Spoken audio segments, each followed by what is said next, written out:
Lynn, something I was thinking about watching the movie. My kids are older now, so I remember the days of listening to kids' music, and I didn't realize until watching this film how maddening it was. And the way you use kids' music throughout the film put me back in that mindset. Just the way it gets stuck in your head, it drives you crazy, like almost like the Grace. So tell me about that choice, that use of that use of music. So striking.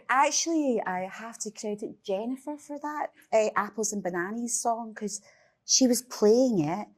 And I think for your son, and I just thought it was like, it was the most annoying thing I'd ever heard. No, you would have thought that she was like, what is that? And I was like, you don't know Ralphie? It was like she found the eighth wonder of the world. Right. So I knew that had to be in there. Yeah. Right, as a reflection. In general, your use of music is so striking. Tell me about how it reflects in your mind, Grace's Interstate, as you're using music and picking the music for the film. Well, I saw them as a kind of I made my own little backstory where he'd been in New York, maybe in a bit of a crappy apartment. He was trying to make it. Jackson's trying to make it as a musician, doesn't really do it, but maybe have a good they have a decent record collection, and so we played music throughout the film, and some vinyl, and also the John Prine track In Spite of Ourselves. That came up quite early, and I was sent it by my music supervisor, Rafe Birchall, and I just thought it kind of summed up the movie. It's a kind of underneath of, it seems like a very sweet country song, right? But there's all this the real deal in a relationship. And so I sent it to Jennifer, and she kind of went nuts over it as well. So that was really nice. So I kind of tend to listen to music when I'm writing as well. And my dad listened to loads of music, so it's just in my bones a bit. Yeah. Right. Yeah. Sissy, one of my favorite things to do in the movie was just watch you react to Jennifer, because I think reactive acting is so hard. That was my favorite thing to do, watching Jennifer. But reactive acting is so hard to do, I think, a lot of times. But it's such a masterclass in how you deliver it. Tell me about working doing that. Not when you're watching her.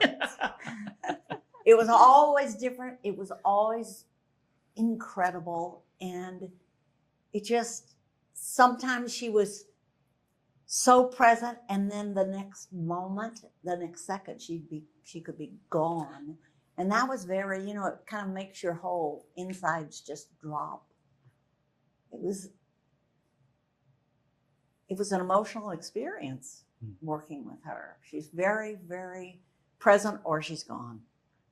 There's a great scene towards the end of the film where Grace and Pam look at each other, and it's like they're seeing each other for the first time. And Lynn, you make the choice not to do that in a two-shot. It's a shot reverse, which is interesting. Yeah. But were you two looking at each other in that moment? What do you remember about that scene? Yeah. Looking at each other? Which scene was that? When I said we came to be and we ran amok. Oh, you see Right. No, there's a brilliant moment as well where it's like you say Grace and she says Pam. It's almost like you're seeing each other, Yeah, I did make that. I didn't want it as a two-shot. I wanted a single, but that's one of my favorite moments. I'm glad you mentioned that.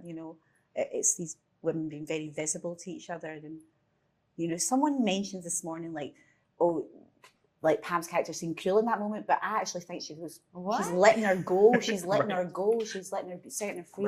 She knows. Yeah. So yeah. Like people say the weirdest shit. So sorry, cut that out. Yeah. Right.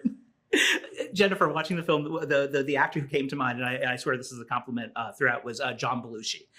John Belushi would come into a scene and just explode the scene, and everyone in the scene would have to deal with him. And I think that's what you're doing a lot in this movie. Your choices are big, and that blur the line between comedy and drama a lot of times. Thank you. Used to. So tell me about navigating that. Too. Yeah. Well, we have the same body type, so I understand. I get it. I know why you really brought it up. There we go. I'm waiting for the Animal House remake. Right, exactly. But in terms of making those big choices and knowing that they could be both comedic and dramatic, how did you calculate that, knowing in each scene, knowing that was your function? I mean, it was just kind of like, it was like all there. It was, Lynn is really earnest. So it doesn't bother Lynn if something is supposed to be serious, but it ends up being funny.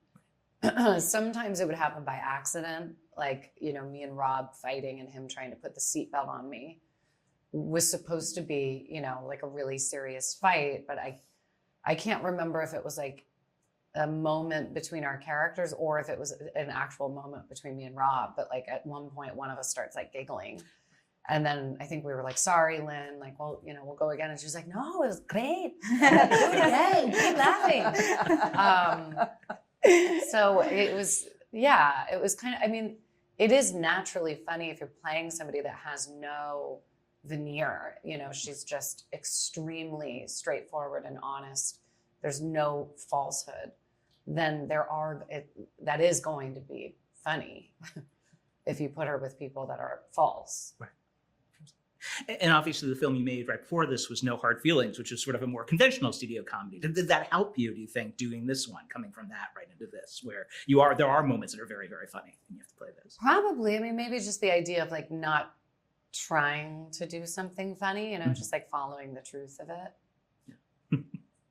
Lynn, in terms of the environment you create on set, it's so interesting because it definitely seems like you're capturing moments out of time, stolen moments a lot of times. So do you tend to set up your camera and just let the actors wander in the frame? What's your approach to sort of directing them as they're making these choices? Well, it depends on the film. You know, this film was very much, you know, Grace spends a lot of time in that house, which feels like a bit like a character in the film too.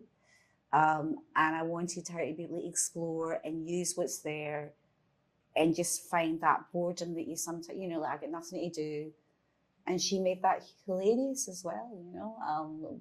Jennifer did in playing it, because I gave her the space to just say, okay, here you are. You can move anywhere you want to move, you know.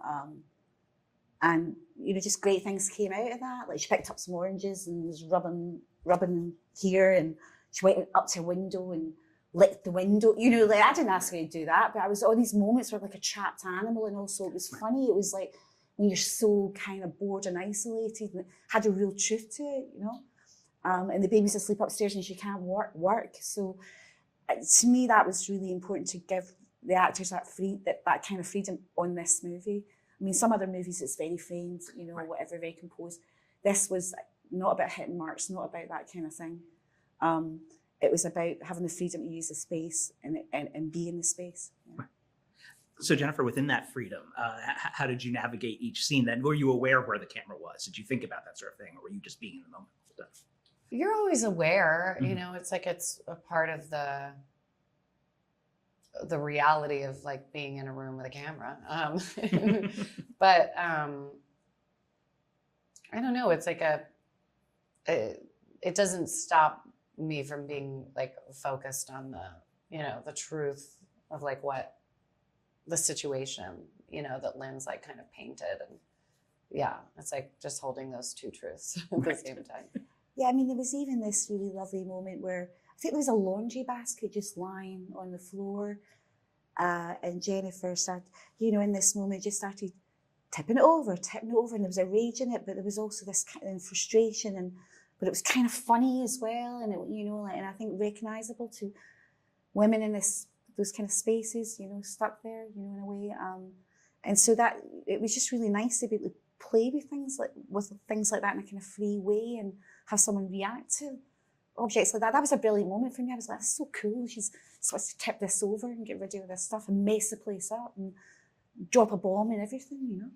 Sissy, your presence in this, obviously the starkness of the background, the sort of free-flowing nature of it, I can't help but bring to mind Badlands. And I wonder if Lynn talked to you about that film, if there was anything that you brought from that experience to this. Well, we didn't talk about that, but I think you bring all of your experiences, you know. It's